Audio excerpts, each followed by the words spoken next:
오늘은 관계 속에 바로 서기, 관계 속에 바로 서기라는 제목으로 함께 말씀 나누도록 하겠습니다. 인간의 삶에서 빼놓을 수 없는 요소 중에 하나는 바로 관계입니다.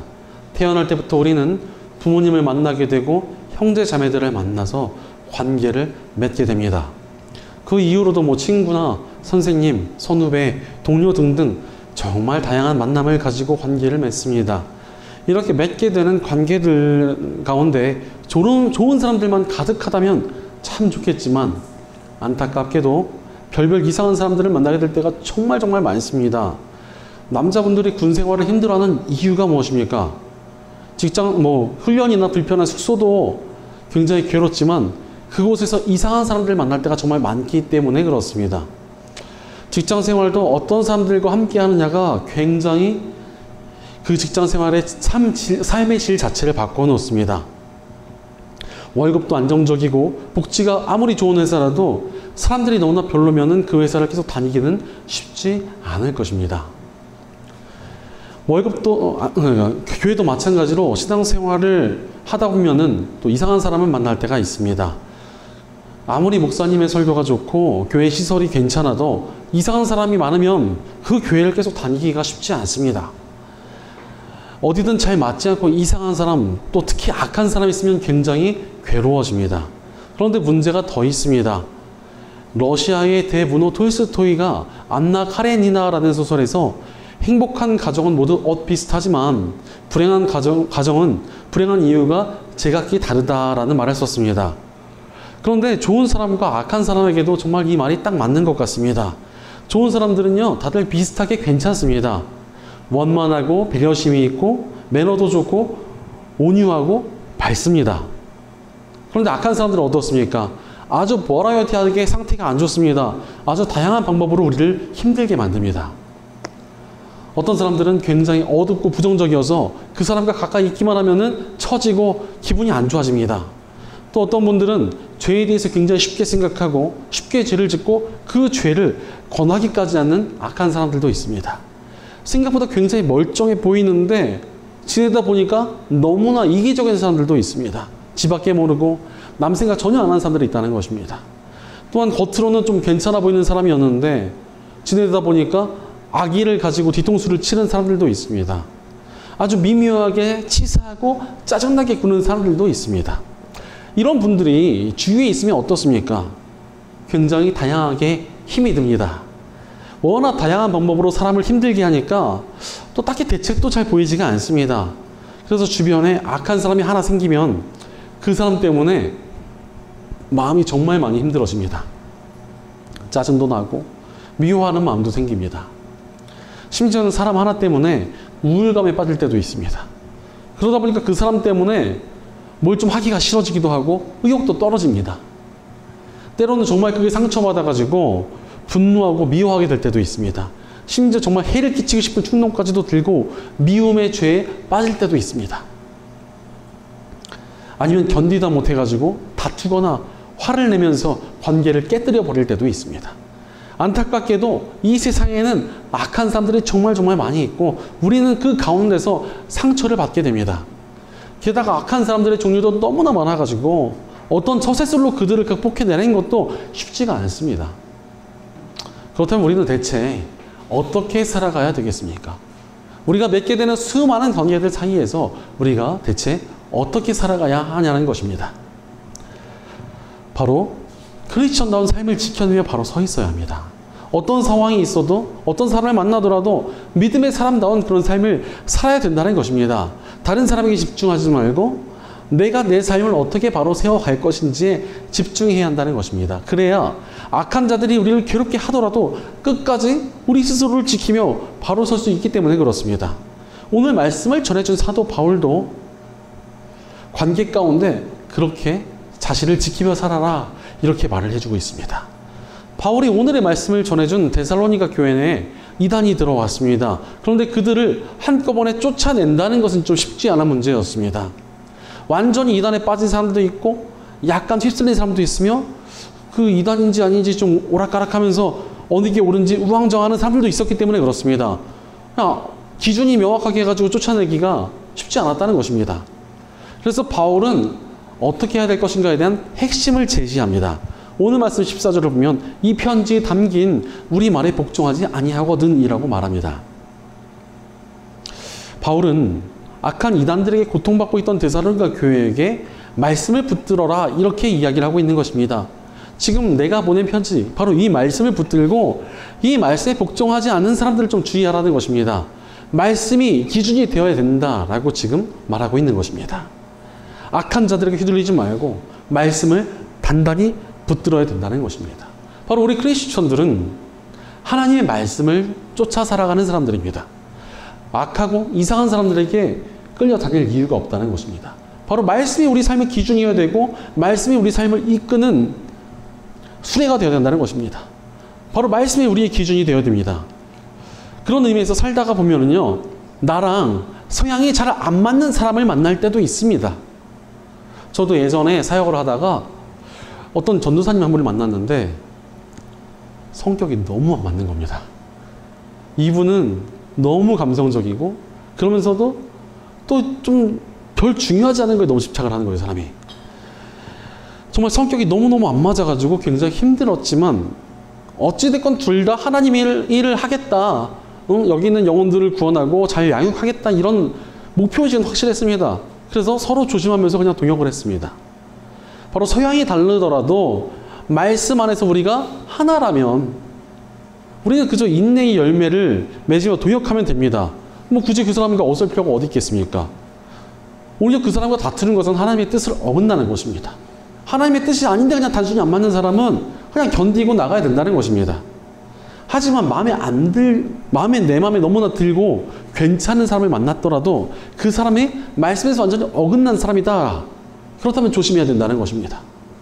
특히 많은 사람들이 깨닫지 못하는 것 중에 하나가 자기가 그런 사람일 수 있다고 생각을 안 합니다. 그런데 내가 바로 말씀에서 어긋난 그 사람일 수 있다는 것입니다. 그러니 우리는 항상 말씀이 기준이 되어야 하고 말씀을 붙들고 살아야 된다는 것입니다. 그렇다면 정말 확실하게 말씀을 벗어난 이들은 어찌해야 됩니까? 바울은 그 사람을 특별히 조심하여 그와 사귀지 마십시오 라고 말합니다. 사귀지 말라는 게 무슨 뜻입니까? 아예 그 사람과 상종도 하지 말라 이런 의미입니까? 그러면은요, 여러분 일단 회사를 못 다닙니다. 회사에 예수님 안 믿는 죄인들은 얼마나 많아요. 심지어 친구 중에 하나는 기독교 회사 들어갔는데 거기서도 믿지 않는 사람들이 많아가지고 힘들어합니다. 악한 사람들과 나는 상종도 안 하겠다 이러면 일단 사회생활이 되지가 않습니다. 근데 교회 안에도 악한 사람이 없습니까? 교회 안에도 악한 사람들이 있습니다. 그러니까 여기서 그거 사귀지 말라는 뜻은 아예 상종도 하지 말고 아는 척도 하지 말라 이런 뜻이 아닙니다. 여기에는 연합하지 말아야 된다라는 의미가 담겨져 있습니다. 말씀을 떠난 악한 사람을 따라가거나 그에게 휩쓸려서는 안 된다는 것입니다. 단순히 관계 속에서 나랑 성격이 안 맞고 성향이 안 맞는 것은 문제가 아니라 하나님 말씀의 기준을 떠나 있는 사람들을 볼 때 주의해야 된다는 것입니다. 바로 우리는 관계 속에서 하나님의 가치를 부정하는 사람들을 경계해야 합니다. 이런 부분이 왜 중요한 줄 아십니까? 선한 것보다요, 악한 것이 훨씬 더 쉽게 잘 퍼지기 때문에 그렇습니다. 실제로 사람들이 악한 사람들을 싫어하면서도 닮습니다. 어떤 분들 보니까 부모의 폭력을 싫어했으면서도 본인이 부모가 되니까 자식한테 똑같이 폭력을 휘두르고 폭언을 내뱉는 사람이 됩니다. 이런 분들은 꽤 많습니다. 상사의 폭언과 비꿈에 스트레스 받았던 사람이 자기에게 부하 직원이 생기니까 똑같이 하는 경우가 꽤 많습니다. 검은 잉크가 쉽게 번지듯이 말씀을 떠난 죄악은 굉장히 쉽게 번지게 됩니다. 그러니 악한 사람이 주변에 있을 때 그를 싫어하는 게 문제가 아니라 그를 좀 경계해야 한다는 것입니다. 바로 악에 물들지 않게 내 스스로를 지켜낼 수 있어야 됩니다. 그런 의미에서 주의해야 될 것은 사도 바울이 경고했듯이 악을 악으로 갚으면 안 됩니다. 예를 들어 악한 사람이 있으면 그 사람 때문에 내가 말씀에서 벗어나면 안 된다는 의미입니다. 악한 사람을 미워하다가 내가 증오와 미움의 죄악에 빠진 경우가 얼마나 많은지 모릅니다. 예전에 불신 부모의 학대 때문에 힘들었던 청년을 상담한 적이 있었습니다. 그런데 상담 도중에 좀 이상한 부분이 있어가지고 그 청년에게 물어봤습니다. 너 솔직히 너희 부모님이 좀 구원받지 못하기를 바라고 있지 않느냐? 그래야 네가 당한 학대가 좀 갚아질 수 있다고 지금 생각하고 있는 거 아니냐? 이렇게 물어봤더니 그 청년이 갑자기 얼굴이 새빨개지면서 대답을 못하는 겁니다. 그래서 이 청년에게 네가 지금 부모와 힘든 것이 문제가 아니라 이 부분, 그들의 영혼을 아예 생각하자는 이 부분을 좀 회개하고 해결해야 된다, 이렇게 이야기를 해준 적이 있습니다.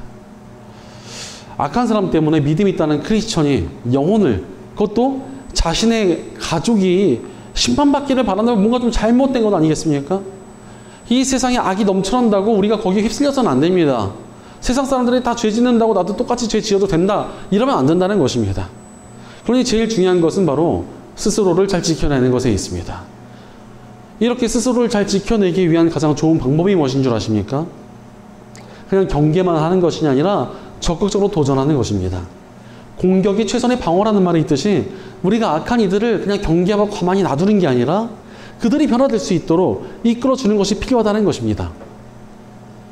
그래야 우리가 악한 이들이 넘쳐나는 이 세상 속에서도 우리 스스로를 지켜낼 수 있습니다. 그러니 우리는 변화를 추구하며 바로 서 있어야 합니다. 그렇다면 우리가 어떻게 악한 자들을 변화시켜 관계 가운데 바로 설 수 있겠습니까? 첫째로 죄악을 부끄러운 것으로 만들 수 있도록 바로 서 있어야 합니다. 우리가 관계 속에서 만나는 악한 사람들에게 변화를 주는 것이 가능한 일입니까? 당연히 가능합니다. 우리 크리스천들은 세상을 변화시킬 수 있는 능력을 가진 존재들이기 때문에 그렇습니다. 우리가 어떤 존재입니까? 예수님께서는 우리를 빛과 소금이라고 부르셨습니다. 빛이 비춰지면은 어두움은 밝아집니다. 소금이 뿌려지면은 부패하던 것이 멈추게 됩니다. 그렇다면 우리가 빛과 소금 같은 능력을 발휘하려면 어찌 해야 되겠습니까? 오늘 본문 14절은 그리하여 그로 하여금 부끄러움을 느끼게 하십시오라고 말씀하십니다. 여기서 부끄러움을 느끼게 하라라는 의미는 수치를 준다는 의미를 가지고 있습니다. 수치를 깨닫게 한다, 이런 의미가 있다는 것입니다. 이것은 단순하게 상대방을 모욕해가지고 수치를 주라는 것이 아닙니다. 가끔 자신이 굉장히 좋은 크리스천이라고 착각하시는 분들 중에서 자신이 뭔가 예언자나 된 것처럼 사람들에게 막 삿질하면서 뭐 똑바로 살아라, 이렇게 모욕을 주는 경우가 종종 있습니다. 교회 안에서도 막 집사님 그렇게 살면 안 돼, 막 청년아 너 그렇게 살면은 큰일 나, 막 이러면서 너 회개해야 돼, 막 이러면서 덤비시는 분들이 있습니다. 그것도 좀 기도라도 많이 하고 좀 좋은 마음으로 그러면 좋은데 그냥 자기한테 거슬리는 거 가지고 무조건 나가가지고 회개하세요, 막 기도하세요, 이런 사람들이 있어요. 쉽지 않습니다. 이 사람들은 상처를 받는 사람이 굉장히 많아요. 또 심지어 그냥 교회 안에서만 그래도 좀 문제인데 불신자들한테 가가지고 너 죄 받아서 심판받을 거야, 막 이러면서 화를 내시는 분들이 있습니다. 이런 분들 때문에 많은 분들이 시험에 들고 기독교에 대한 반감을 만들어내기까지 하게 되는 것입니다. 그러나 바울은 오늘 말씀에서 뭐라고 합니까? 그리하여라는 말을 썼습니다. 바로 죄에 휩쓸려서 연합하지 않는 모습으로 수치를 주라는 것입니다. 나는 죄와 함께하지 않고 죄와 연합하지 않는다. 나는 거룩하게 살겠다. 하나님 앞에서 바로 살겠다라는 그 모습으로 자신의 죄를 깨닫게 해줘야 된다는 것입니다. 크리스천들이 바르게 서서 온전하게 살아가는 삶의 모습을 보여주면 악한 사람들의 죄악이 밝게 드러나게 되어 자신들의 온전치 못함에 수치를 느끼게 됩니다. 그 수치심으로 인하여 죄를 짓던 악한 사람들이 변화될 수 있다는 것입니다. 인간의 구원에 있어서도 굉장히 중요한 것이 바로 성령의 조명입니다. 우리 성령 하나님께서 사람의 마음의 빛을 딱 비춰주셔가지고 죄가 딱 드러나면은 와, 내가 얼마나 추악한 죄인인가를 깨닫게 되고 그로 인해서 변화의 필요성을 깨닫게 되고 그로 인하여 십자가의 복음을 붙들게 된다는 것입니다. 우리가 그러한 일에 기여할 수 있습니다. 우리는 스스로 빛을 내는 태양은 될 수 없지만 태양의 빛을 받아서 빛나는 달은 될 수 있습니다. 바로 성령님의 능력으로 거룩하고 온전한 삶을 살아내서 죄인들로 하여금 수치를 느끼게 하는 삶을 살아갈 수 있다는 것입니다. 물론 이렇게 이야기를 하면은 와, 너무 이상적인 이야기를 하신다, 이렇게 생각하실 수도 있을 것 같습니다. 하지만 하나님의 백성들이 가진 능력은 항상 그들이 가진 거룩함에서 시작이 되었습니다. 거룩함과 온전함을 가지고 크리스천들이 살아갈 때 부흥과 변화의 역사가 일어났습니다. 하나님의 백성들이 보여준 구별과 거룩함의 능력이 있었던 것입니다. 실제로 그리스 로마 신화라는 말이 있을 정도로 여러 신들을 섬겼고 수많은 우상과 신전이 있던 로마가 기독교 국가가 될 수 있었던 이유가 무엇입니까? 크리스천들의 변화된 삶에 영향을 받았기 때문입니다. 로마의 귀족들은 자신들이 아주 방탕하고 더러운 삶을 살면서도 크리스천들의 거룩한 삶을 볼 때 가책을 느끼고 수치스러워했습니다. 그러니 자신들의 자식은 그런 삶을 살지 않기를 좀 바라면서 자신들의 아내라도 좀 크리스천이 되기를 바랬습니다. 그래서 복음이 핍박받던 시대였지만 아내들이 믿음을 가지고 신앙을 가지는 것 자체를 그냥 슬쩍 내버려 두었습니다. 또한 그 믿음을 가진 여성들이 자식들을 크리스천들로 양육을 하니까 어느새 로마 전체가 변화되기 시작한 것입니다. 바로 변화된 삶, 거룩한 삶, 세상과 다른 삶의 능력이 있었습니다. 그러니 우리가 어찌 살아야 되겠습니까? 하나님의 말씀을 따르는 온전한 삶을 살기 위해 바로 서 있어야 합니다. 그때 말씀 앞에 바로 서 있는 우리를 통해 변화의 역사가 나타나기 시작할 것입니다. 그럼에도 불구하고 말씀을 따르며 구별된 삶을 살기 힘들어하시는 분들이 정말 많습니다. 왜 그렇습니까? 사실 여러분 그냥 사는 것은 어렵지 않습니다. 하지만 다르게 산다는 것은 쉽지 않습니다. 그냥 산다는 것은 세상을 경계하지 않고 그냥 휘둘리며 살아간다는 의미입니다. 내가 편한 대로 살고 악한 죄이지만 이득이 되면 따라가는 것이 그냥 사는 삶입니다. 특히 관계 속에서 내가 기분 나쁘면 갚아주고 마음에 안 드는 사람을 미워하는 것입니다. 게다가 요즘은 마음에 안 드는 사람을 골탕 먹이는 것을 사이다처럼 시원하다면서 복수하고 갚아주는 것을 통쾌한 일로 여기는 문화까지 생겼습니다. 그러나 내가 싫어하는 사람에게 갚아주면 편하고 행복합니까? 복수는 복수를 낳습니다. 최근에 이스라엘과 팔레스타인의 분쟁을 보니까 서로 복수에 복수가 반복되면서 인간성을 포기한 채 싸우는 모습을 보게 됩니다. 실제로 우리가 내 주변에 악한 사람들한테 복수를 하면 나도 다시 또 당하게 되지 않을까 걱정되는 것이 인생입니다. 시원함은 한순간이지만 불안함은 계속됩니다. 맞은 놈은 다리를 뻗고 자도 때리는 놈은 웅크리고 잔다는 속담처럼 갚아줘도 불안할 뿐입니다. 그러나 말씀대로 산다는 것은 어떠한 것입니까? 평화를 이루는 삶입니다. 하나님께서 말씀하신 것처럼 원수를 축복하고 사랑하며 잘 대해주는 것입니다. 악한 자라도 잘 대해주고 겸손히 살아가는 것에 힘이 있습니다. 나한테 악하게 대한 사람인데 그에게 내가 잘해주면 그 사람은 당혹감을 느끼게 됩니다. 자신에게 원한을 가질 만한 사람이 오히려 자기한테 잘해주고 축복해주니까 얼마나 당황스럽겠습니까? 자기가 남을 무시했는데 그가 더욱더 겸손한 태도를 가지면 오히려 자신이 수치스러워지는 것입니다. 그때 악한 자들의 수치를 느끼지 않겠습니까? 예전에 한국교회의 대선배라고 할 수 있는 이 한경직 목사님께 한 젊은이가 찾아왔다고 합니다. 그런데 그 젊은 사람이 대뜸 한경직 목사님에게 종이를 한 장 내밀었습니다. 그 종이에는 한경직 목사에 대한 비판점 10가지 이렇게 글이 빼곡하게 쓰여져 있었다고 합니다. 굉장히 무례하는 일 아닙니까? 젊은 청년이 나이가 많으신 목사님께 당신의 비판점 이러면서 종이를 가져온 것 자체가 얼마나 무례한 일입니까? 그런데 이것을 받아든 한경직 목사님이 이렇게 대답을 하셨답니다. 젊은이, 이것은 틀린 글입니다. 나는 단점이 고작 10개밖에 없는 사람이 아닙니다. 나는 더 많은 부족한 점이 있지요. 이러고서 그 종이를 받아가지고 그 글 밑에다가 11번 난 또 이런 단점이 있다. 12번 이런 단점이 있다. 이렇게 써내려왔다는 것입니다. 그러자 그 청년이 너무나 당황하면서 목사님 제가 잘못했습니다. 이러고 그 종이를 구겨서 집어들고 도망가 버렸다고 합니다. 사실 세상에서는 젊은 사람이 무례하면 혼내고 꾸짖는 것이 당연한 일입니다. 그러나 우리가 그것을 받아들이고 겸손하면 세상은 당황하게 됩니다. 바로 세상의 가치와 반대되는 길로 가는 것에 힘이 있습니다. 세상이 아닌 말씀의 길을 따라야 자신을 지킬 수 있고 사람들에게 죄를 깨닫게 할 수 있기 때문입니다. 이런 삶을 어찌 살 수 있습니까? 십자가의 복음을 통해서 가능합니다.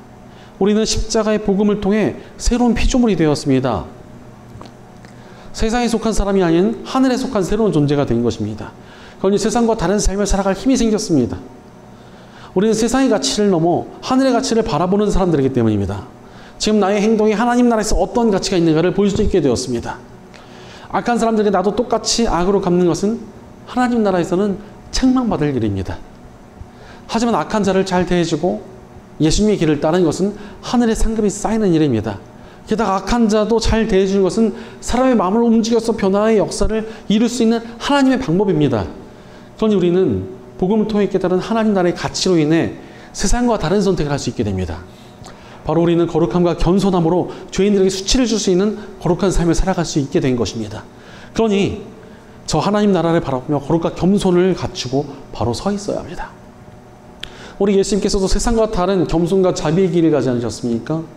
온 세상을 창조하신 성자 하나님께서 겸손하고 온유한 모습으로 십자가에 달리셨습니다. 그리고 당신을 십자가에 못 박은 악한 자들을 향해 그들을 용서해달라는 자비의 기도를 보여주셨습니다. 그런 예수님의 삶을 통해 능력이 나타나고 구원의 역사가 임하며 온 땅에 교회가 세워진 건 아니겠습니까? 우리가 그런 길을 따라가야 합니다. 세상과 다른 가치를 붙들며 거룩한 겸손으로 악한 자를 사랑과 축복으로 대할 때 반드시 하나님의 능력이 우리를 통해 나타나게 될 것입니다. 그러니 우리가 관계 속에서 겸손과 거룩함으로 바로 서 있어야 합니다. 악한 자들이 넘쳐나는 악한 세상 속에서도 휩쓸리지 말고 말씀의 가치를 따라 바르게 서서 거룩과 겸손으로 변화의 능력을 나타내는 저 여러분 되시기를 간절히 축원합니다.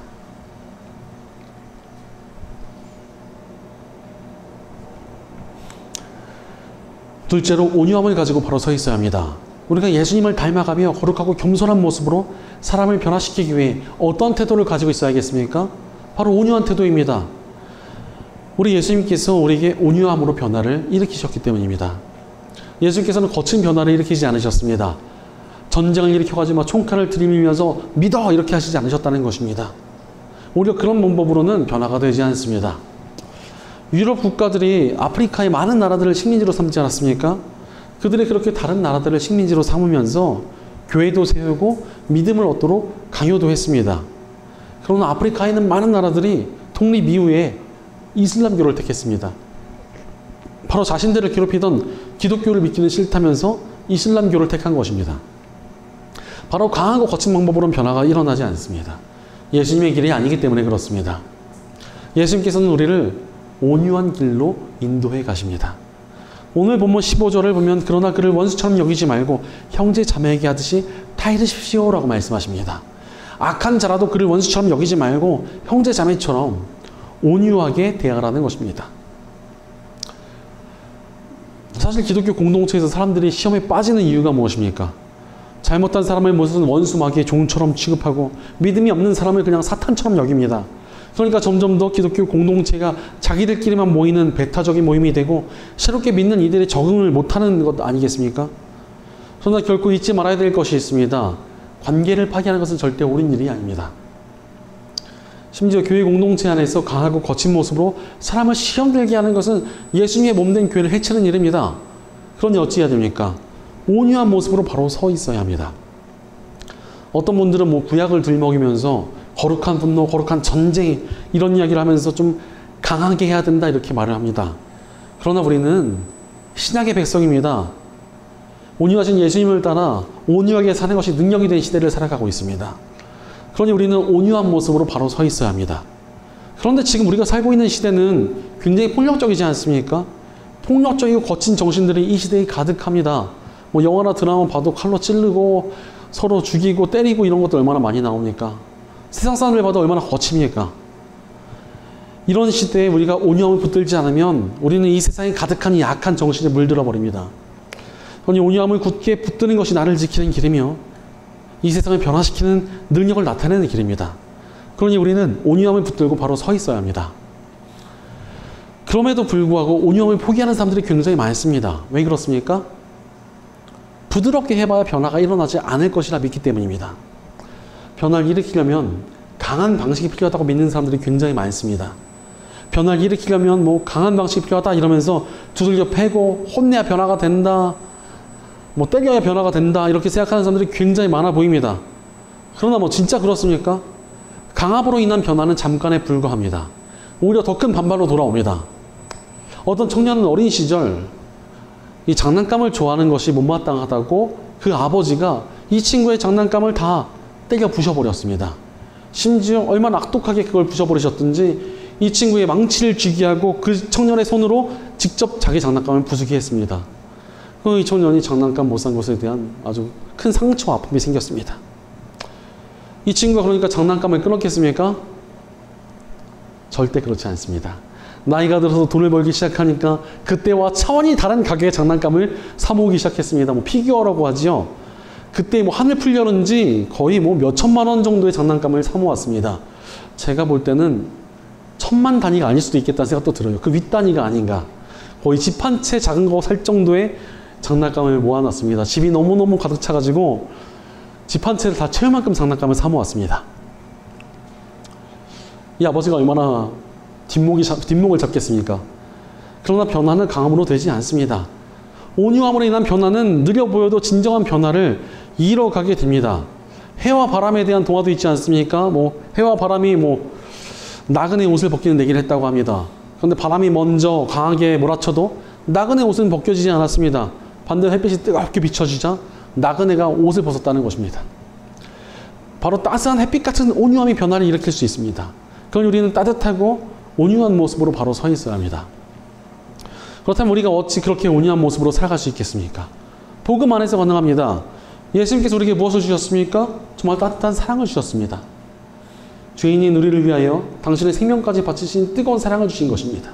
심지어 죄로 인하여 당신의 마음을 아프게 한 우리를 구하시기 위해 십자가를 지셨습니다. 이런 엄청난 사랑을 받았기에 우리도 온유한 모습으로 나아갈 수 있습니다. 예수님의 온유한 사랑이 우리를 구하고 바꾸셨듯이 우리의 온유함에도 변화와 능력이 더해집니다. 그러니 온유함을 붙들고 바로 서 있어야 합니다. 우리를 통해 변화의 능력이 나타나기 시작할 것입니다. 사실 예수님 당시 유대인들은 이런 온유함의 능력을 믿지 않았습니다. 그래서 유대인들이 십자가에 예수님을 못 박은 이유도 여기에 있습니다. 그들이 예수님을 정말 극한으로 몰아가면은 그분이 능력을 나타내셔서 그 능력으로 군대를 이끄시고 자신들을 억압한 로마 제국을 무찔러 줄 것이라 여겼습니다. 그러나 예수님께서는 그렇게 온유하지 않은 길을 거부하시고 온유한 십자가를 지셨습니다. 반대로 훗날 유대인들은 로마를 향해서 강력한 반란을 일으킵니다. 그 결과 예루살렘이 파괴되고 유대인들이 쫓겨나서 전 세계를 떠돌게 되었습니다. 온유한 복음은 지금도 영혼들을 변화시키고 살려내고 있습니다. 그러니 우리가 따라야 할 길은 바로 온유함에 있습니다. 늦어 보여도 돌아가는 것 같아도 온유함이 가장 빠른 길입니다. 때로는 우리를 화나게 하고 아프게 하는 이들이 있어도 그들 앞에서 또 온유하게 살아간다는 것은 또 쉽지 않은 문제이긴 합니다.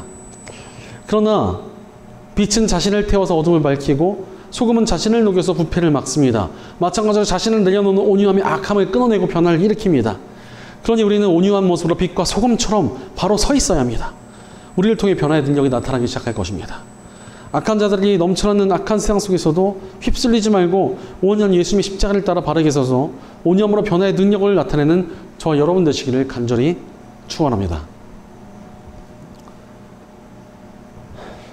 사랑하는 여러분, 우리를 괴롭게 하는 악한 사람들을 어찌 대하고 계십니까?